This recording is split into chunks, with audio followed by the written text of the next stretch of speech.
여러분, 오늘 말씀을 주님을 사랑하는 자들이라는 제목으로 함께 나누기를 원하는데요. 어느 시대나 주님을 사랑하는 자들이 있었어요. 오늘의 말씀처럼 반면에 또 원수 같은 자들도 있었겠죠. 저는 특별히 하나님의 백성인 이스라엘이 가장 혼란한 시기를 보냈던 사사시대에 주님을 사랑하는 자들의 모습을 살펴보려고 하는데요. 여름 출애굽 여정 가운데 이스라엘을 이끌었던 모세가 죽고 뒤를 이어서 여호수아가 가나안의 정복 시기에 이스라엘을 이끌게 되죠. 그러나 여호수아마저 죽었을 때 성경은 이스라엘의 모습을 이렇게 기록하고 있어요. 사사기 2장 10절인데요. 우리 같이 한번 읽겠습니다. 시작. 그 후에 일어난 다른 세대는 여호와를 알지 못하며 여호와께서 이스라엘을 위하여 행하신 일도 알지 못하였더라.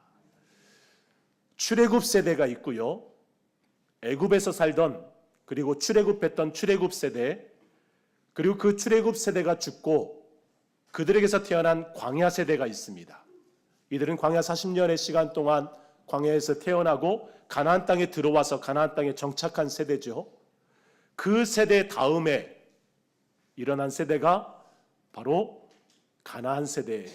가나안에서 태어나고 자란 세대입니다. 그런데 안타깝게도 여호수아가 죽은 이후에 태어난 그 가나안 세대를 향하여서 오늘 본문은 이 사사기 2장 10절은 다른 세대라고 이야기를 합니다. 물론 원문에는 다음 세대라는 의미도 있겠지만 우리말 성경에서는 다른 세대라고 번역을 하고 있어요. 어찌 보면 그 의미가 잘 드러난 것 같습니다. 부모들이 하나님을 믿고 섬겼던, 하나님께서 우리들에게 어떤 은혜를 주셨는가를 알았던 그 부모 세대와 달리 이 가나안에서 태어나고 자랐던 세대들은 여호와 하나님을 알지 못했다. 하나님께서 우리 민족에게 행하신 큰 일들을 알지 못했다라고 이야기합니다. 여러분, 여기에서 우리는 우리의 자녀들, 우리의 다음 세대들이 다른 세대가 되지 않고 우리와 같은 하나님을 믿는 믿음의 세대가 되어야 한다는 것을 깨닫게 됩니다. 더더욱이 우리의 자녀들 위해서 여러분 많이 기도하시고 우리와 같은 믿음으로 살아갈 수 있도록 힘써서 자녀들을 주님 앞으로 이끌 수 있는 저와 여러분 되기를 주님의 이름으로 축복합니다. 여러분, 그렇게 사사시대는 여호와 하나님을 알지 못하는 다른 세대들의 모습을 보여주고 있어요. 그러나 성경은 여전히 그럼에도 불구하고 그들을 사랑하시는 하나님의 마음을 보여주고 있습니다. 여러분, 이번 주 우리가 새벽 기도를 통해서 호세아서 말씀을 살펴봤잖아요. 그럼에도 불구하고 자기 백성을 사랑하시는 하나님의 마음, 이 사사기에서도 마찬가지입니다. 그런 하나님의 마음을 잘 드러냈던 사람들이 사사들이죠. 총 12명의 사사들이 등장을 하는데요. 그 중에서도 저는 오늘 본문 속에서 나타난 드보라라는 사사의 모습을 살펴보려고 합니다. 여러분, 드보라는 여자 사사였습니다. 그리고 4장에서 하나님의 은혜로 큰 승리를 거두고 5장에서 그 하나님을 찬양하는 내용이 오늘 본문이기도 한데요. 당시 이스라엘은 20년 동안 가나안 왕 야빈의 억눌림 속에 살았습니다. 가나안 왕 야빈은 철병거 900대를 가지고 이스라엘을 늘 짓누르면서 살았어요. 당시 철병거는요, 그 누구도 이길 수 없는 강력한 무기였습니다. 그리고 실제로 가나안 정복에 있어서 끝까지 가나안을 정복하지 못한 이유도 이 철병거, 철기 문화 때문에 그렇습니다. 그런 힘을 이용해서 그들은 이스라엘을 20년 동안 괴롭히면서 수많은 이스라엘 여성들을 희롱하고 마치 옛날에 우리 일제시대처럼 이 여성들을 위안부처럼 그렇게 끌고 가곤 했습니다. 그런 배경 속에서 하나님께서 이스라엘을 구원하시기 위해서 세운 사사가 바로 이 드보라입니다. 그리고 전쟁에서 승리를 거둔 후에 드보라를 통해서 고백되어지는 찬양이 오늘 본문이기도 합니다. 여러분, 오늘 본문에 보면 두 부류의 사람들이 나오죠. 바로 주의 원수들과 주를 사랑하는 자들입니다. 그리고 이들의 결과는 극명한 대조를 이루는데요. 주의 원수들은 가나안의 철병거들처럼 강해 보일지 모르지만 결국 그들의 종말은 멸망이라는 거예요. 그러나 주를 사랑하는 자들은 해가 힘있게 도둠같게 하신다라는 거죠. 여러분, 저는 오늘 이 드보라의 찬양을 고백을 중심으로 해서 4장 5장의 내용들을 살펴보면서 이 시대 정말 주님을 사랑하는 자들이 어떤 사람일까를 함께 나누려고 하는데요. 여러분, 주님을 사랑하는 자들은 어떤 사람들일까? 주님을 사랑하는 자들은요, 먼저 하나님의 부르심에 순종하는 자들입니다. 여러분, 드보라는 여성이었습니다.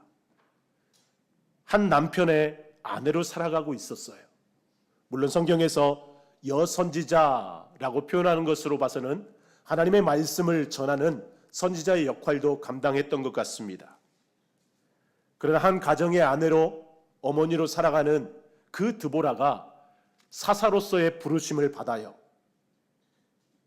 그렇지만 하나님께서 사사로 세우실 때는요, 보통 남자들을 세우셨고 그에게 큰 힘을 주었습니다. 싸울 수 있는 능력을 주었어요. 그러나 드보라는 하나님께서 힘센 여자로 만들어주지도 않았습니다. 싸움을 잘하는 군인으로 만들어주지도 않았어요. 그리고 그 당시 상황은 어떻습니까? 20년 동안이나 가나안의 철병거 900대의 억압 속에서 백성들조차 누구 하나 싸울 생각을 하지 못하고 있었습니다. 오히려 백성들은요, 큰 대로를 피하고 골목골목 숨어 다녀야만 했습니다. 백성들의 마음속에는 이미 가나안은 어찌할 수 없는 그런 존재, 감히 싸워볼 생각조차 하지 않는 그런 생각으로 가득 차 있었습니다. 여성이라는 한계도 있었고 당시 상황도 그렇지만, 그러나 드보라는 하나님께서 사사로 부르실 때에 기꺼이 그 일에 주저하지 않고 나서서 순종하는 모습을 보여주고 있습니다. 그런 드보라 외에도 우리는 또 한 사람의 순종을 볼 수 있는데요, 바로 바락이라고 하는 사람입니다. 바락은요, 드보라를 대신해서 적들과 싸운 군인입니다. 물론 바락은 드보라가 가나안의 군대 장관 시스라와 싸우라라고 했을 때 그것을 주저하면서 당신이 함께 가지 않으면 난 가지 않겠다고 말한 장본이기도 하죠. 그것 때문에 가나안의 군대 장관 시스라를 죽일 수 있는 영광을 한 여인에게 빼앗기기도 합니다. 그러나 그럼에도 불구하고 이 바락은 드보라가 전장에 나가라고 이야기할 때 기꺼이 순종하며 나갔습니다. 그래서 히브리서 11장에 보면 이 바락을 또 다른 사사로 기록하고 있는 것을 볼 수 있어요. 히브리서 11장은 믿음의 사람들에 대해서 쭉 기록을 해놓고 있는데요, 이 바락이 드보라를 대신한 또 다른 사사로 히브리서 11장에 기록되어 있다는 것입니다. 여러분, 그래요. 주님을 사랑한다라는 것, 주님을 사랑한다라는 것은 말로만 주님 사랑해요가 아니라 주님의 말씀에 순종할 수 있는 행동이 우리에게 있어야 합니다. 여러분, 오라기는 2026년 주님 앞에 순종하는 저와 여러분 되기를 주님의 이름으로 축복합니다. 두 번째, 주님을 사랑하는 자들은요, 하나님의 일에 적극적으로 헌신하는 자들입니다. 여러분, 드보라의 노래 중에, 찬양 중에 특별히 주목할 부분이 있는데요, 14절부터 18절이에요. 이 5장 14절에서 18절까지를 보면 그 전쟁에 참여했던 지파들과 참여하지 않은 지파들이 나와요. 참여했던 지파들은 에브라임, 베냐민, 므낫세, 스불론, 그리고 납달리, 이사갈 등인데요, 특별히 18절에 보면 스불론과 납달리에 대해서 이렇게 기록을 하고 있어요. 우리 18절 같이 읽을까요? 시작. 스불론은 죽음을 무릅쓰고 목숨을 아끼지 아니한 백성이요, 납달리도 들의 높은 곳에서 그러하도다. 아멘. 아멘. 여러분, 이들은요, 목숨을 아끼지 않고 전장에 참여했습니다. 목숨을 아끼지 않고 당시 모든 사람들이 두려워했던 철병거 900대와 맞서 싸우기로 했어요. 왜 그랬을까요? 바로 민족 공동체를 살리기 위해서 그렇죠. 그들은요, 이 전장 가운데 하나님께서 함께 하신다라는 것을 믿었습니다. 그래서 공동체를 살리기 위해서 목숨도 아끼지 않고 그 전쟁에 참여한 것입니다. 반면에 참여하지 않은 지파들도 있어요. 15절 하반절부터 17절에 보면 참여하지 않은 지파들에 대해서도 이렇게 이야기를 하고 있어요. 루벤, 길르앗, 단, 아셀 지파. 그런데 사실 이들이 참여하지 못한 이유들이 있었습니다. 루벤은요, 시냇가에서 큰 결심이 있었다라고 말하는데 사실은 이들은 목축업을 하는데 너무 바빴어요. 16절에 보면 네가 양의 우리 가운데서 앉아서 목자의 피리 부는 소리를 들으면 어찌 되느냐. 이들은 양을 치는데 너무 바빴습니다. 삶이 바빴던 거죠. 그리고 갓 지파는 요단강 건너편에 살았기 때문에 너무 멀었습니다. 그리고 단과 아셀은 해운업에 종사했어요. 바닷가에 살았습니다. 여러분, 이들은 나름대로 삶이 바빴고 너무 먼 곳에 있었기 때문에 전쟁에 참여할 수 없었습니다. 그리고 23절에 보면 메로스 주민도 나오는데요. 이들이 정확히 어떤 지파에 있는지는 모르지만 아무튼 메로스라는 지역에 살고 있는 사람들이었습니다. 그런데 그들이 전쟁에 참여하지 않았어요. 그것으로 인해서 그들은 저주를 받게 되는데 여러분, 그 이유가 뭐예요? 이 메로스는요, 전장에서 가장 가까이에 있었던 지역입니다. 그럼에도 불구하고 그들은 그 전쟁에 참여하지 않았어요.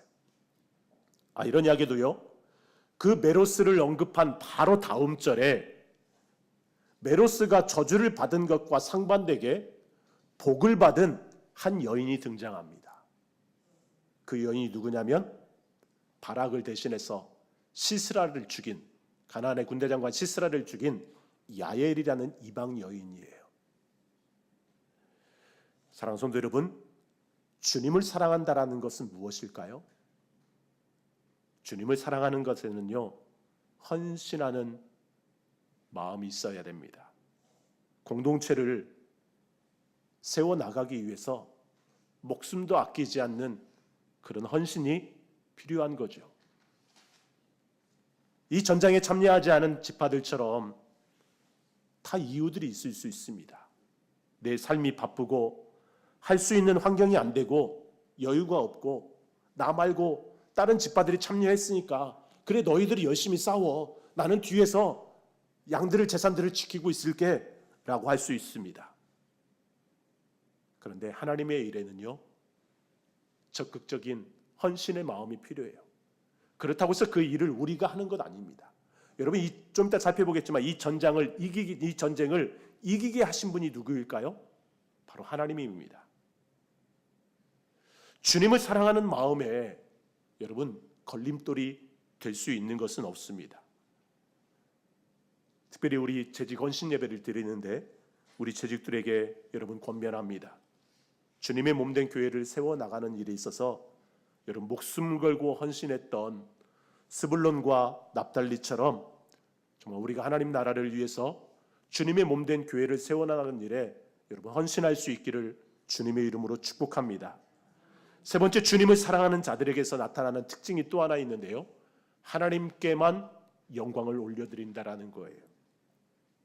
드보라와 바락의 찬양으로 이루어진 이 5장 전체를 보면 여호와라는 단어가 13번 정도 나오는데요, 그 중에서도 드보라의 찬양 속에 여호와를 찬송하라 라는 고백이 3번 이상 나옵니다. 여러분, 왜 그럴까요? 이 전쟁의 진정한 승자가 누구인지를 말해주는 거죠. 실제로 당시 전쟁의 상황을 기록한 4장 15절에 보면 이렇게 기록하고 있습니다. 4장 15절을 같이 읽어볼까요? 시작. 여호와께서 바락 앞에서 시스라와 그 모든 병거와 그의 온 군대를 칼날로 혼란에 빠지게 하심에 시스라가 병거에서 내려 걸어서 도망한지라. 여러분, 누가 적군을 혼란에 빠뜨렸습니까? 바락의 전술이나 이스라엘의 용맹함이 아닙니다. 하나님께서, 여호와께서 이스라엘 앞에 보이신 능력이에요. 사실 지금 이 노래를 하고 있는 드보라는요, 이렇게 찬양할 수도 있었어요. 이렇게 노래할 수도 있었습니다. 여러분이 한 마음으로 내 말을 따라 주어서 우리가 전쟁에서 이길 수 있었다고. 여기 있는 바락이 내 말에 순종해서 용기를 내었기 때문에, 그리고 여러분이 함께 해주었기 때문에 우리가 이길 수 있었다고. 여러분, 이것은 보통 세상 사람들이 많이 하는 말이죠. 우리가 함께해서 그렇다고. 여러분, 그러나 우리의 신앙은요, 오직 여호와 하나님만 높아지는 신앙인 줄 믿으시기 바랍니다. 우리의 모든 지혜와 용기, 그리고 이 승리는 누구로부터 온 거예요? 바로 여호와 하나님께로부터 온 것입니다. 지금 드보라는 그렇게 하나님의 영광을 노래하고 있어요. 여러분, 오라기는 2026년 우리가 순종하고 헌신하는 일에 내가 드러나기보다 하나님만이 높아지는 우리 주암교회가 되고 우리의 삶이 되기를 주님의 이름으로 축복합니다. 그렇게 순종하고 헌신하고 하나님을 높인 자들을 오늘 본문은 주님을 사랑하는 자들이다 라고 말하면서 이렇게 노래하고 있어요. 주를 사랑하는 자들은 해가 힘있게 돋음 같게 하시옵소서. 여러분, 2026년에 우리를 사랑하시는 하나님을 향해서 우리 또한 적극적인 주님 사랑을 나타내시기 바랍니다. 그리고 그런 우리들을 해가 돋음같이 힘있게 하시는 하나님의 은혜가 저와 여러분들의 삶에 있기를 주님의 이름으로 축복합니다. 여러분, 오늘 본문을 다시 한번 읽어보기를 원하는데요, 우리 본문 다시 한번 읽어볼까요? 오늘 본문 띄워주시고요, 같이 읽겠습니다. 시작. 여호와여, 주의 원수들은 다 이와 같이 망하게 하시고 주를 사랑하는 자들은 해가 힘있게 돋음 같게 하시옵소서 하니라. 그 땅이 40년 동안 평온하였더라. 아멘. 아멘. 그 땅이 40년 동안 평온하였더라. 그리고 주님을 사랑하는 우리들의 삶이 힘차게 떠오르는 해처럼 우리의 어두웠던 모든 것, 어두웠던 그 과거들을 다 몰아내고 우리의 삶에 정말 하나님의 생명이 가득한 삶이 되고, 그리고 우리의 가정이나 우리의 일터나 우리 교회 가운데 하나님의 평안이 있는 그런 2026년의 삶이 되기를 주님의 이름으로 축복합니다.